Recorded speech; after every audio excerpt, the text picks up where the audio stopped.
Партнерлор, мен азыр Google'га кирем. atomy.ru деп менде жазылуу, atomy.ru деп голосовойдон айтсаңыздар дагы. Биз мына кирдик, Мына киргенде биз азыр мына жерде YT деген жер турат. Шуну басабыз.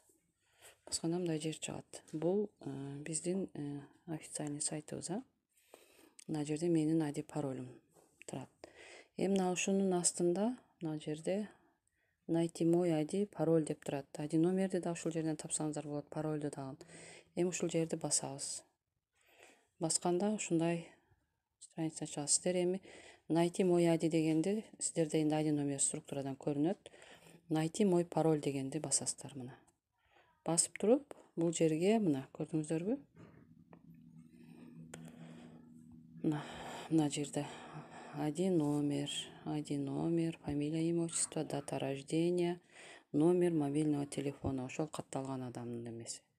Мына жерге сиздер ID номер жазасыздар, жогоруга фамилия, имя, анан мына жерге отчество, мына астында фамилиянын астыга отчество жазылат. Анан число, месяц, год рождениясы жазылат ошол адамдын.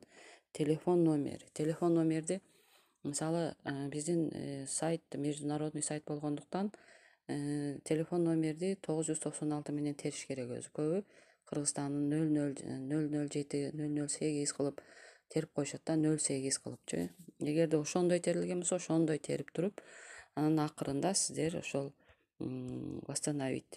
восстановить пароль дегенди кайра басып койсоңуздар мына жерде, сиздердин паролуңуздар чыгып калат. Или изменить пароль кылып туруп өзүңүздөр жазып койсоңуздар болот да. Мына ушинтип